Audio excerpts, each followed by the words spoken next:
Hello and welcome to the Southeast Iowa Union News Break. I'm your host, Nick Steffens.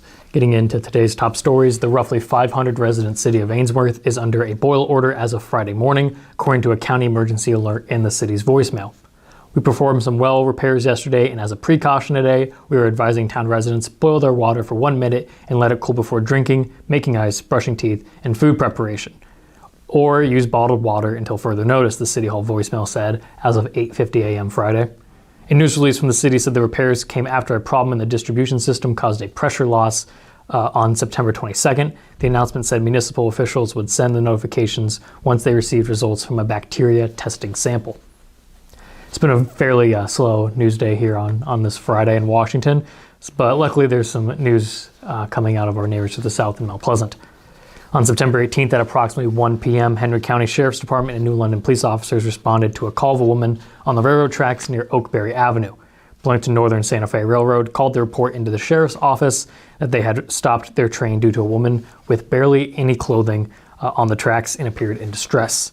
A 37-year-old Salem resident was arrested near the BNSF railroad tracks in Nebraska Avenue. According to reports, the woman stated she was attempting to walk from New London to Mount Pleasant for a ride. She is currently charged with trespass, possession of drug paraphernalia, and railroad vandalism. According to reports filed in the Iowa courts, once arrested for trespassing, the woman's purse was searched before being transported. Through the search, an officer found 2 cool-to-the-touch cans of Coca-Cola and Dr. Pepper. When asked where she got the soda, documents state that the woman claimed to have gotten them from her sister in Winfield. The explanation did not track considering the temperature and timeline presented. In addition to the soda, an officer found a license plate with 2 screws belonging to a motorcycle of Bruce Golson. The woman claimed she had found the license plate while walking. The officer spoke to Golson and proceeded to investigate the shop in which the bike is normally stored. Within the shop, the officer found the motorcycle license plate missing and cold cans of Coca-Cola and Dr. Pepper in the fridge. Upon further conversation, the woman admitted to being in the Golson shed. In addition to the previous charges, the woman is also being charged with burglary in the 2nd degree with this evidence. That was our top stories. It is now time for obituaries.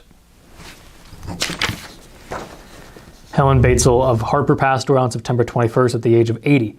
Memorial services will be at 3 p.m. September 25th at Powell Funeral Home in Keota. Gregory L. Sherbon of New London passed away on September 20th at the age of 73.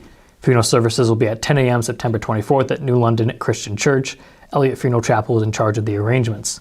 Carol E. Sassy Giordino of Washington passed away on September 21st at the age of 87. A funeral mass will be held at 10:30 September 26th at St. James Catholic Church in Washington. Jones and Eden Funeral Home is in charge of the arrangements. We're going to take a brief break, and when we come back, we'll have the weather and sports. Since 1905, Kelowna Cooperative Technology Company has helped our community stay connected with the latest advancements in clear, dependable telecommunications services. KCTC provides rural Iowans with access to high-speed fiber internet, as well as phone, television, computer repair, and cybersecurity solutions. We're also proud supporters of local organizations and area schools within the community. KCTC, keeping Kelowna connected.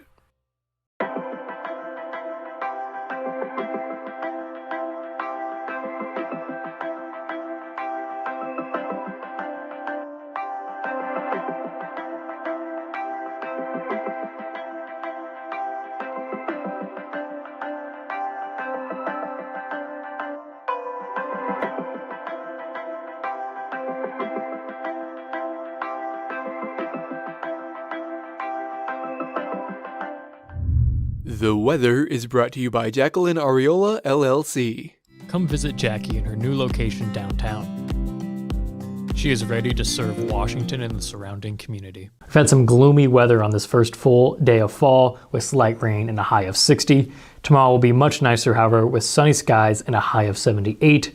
Sunday temperatures will drop back down to 73 and there will be mostly sunny skies.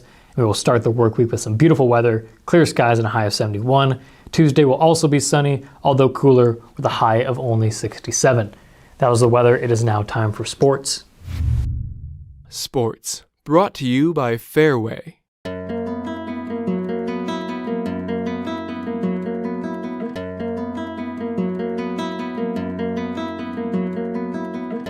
It's been a tough couple of weeks on the gridiron for Washington football. After a 2-0 start to begin the season, the Demons have dropped 2 straight losses to Clear Creek, Amana, and Fort Madison.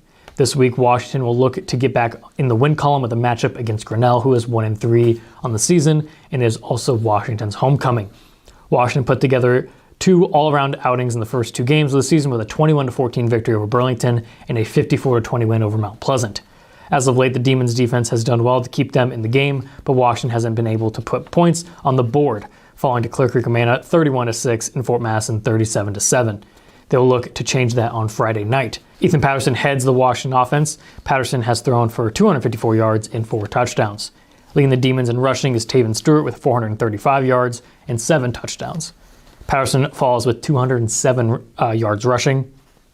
Jude Brown has 133 rushing yards and has found the end zone twice. Brown leads in the receiving column as well, tallying 98 yards and a touchdown and 7 catches. Evan Vandermolen has 56 yards in the year with 5 receptions and a touchdown. Luke Beanblossom follows with 54 yards and a touchdown. Stewart has 46 yards receiving and a touchdown as well. James Strabla leads the Demons on the defensive end with 36 total tackles, 21 of which are also solo. Case Evans follows Strabla with 26.5 tackles. Grinnell has gotten the better of the Demons in the two's 3 career meetings, winning last year 35-14, and on the other victories coming back in 2010 and 2011. So it's been over a decade. Friday night's game is set to begin at 7:30 at Washington's Case Field.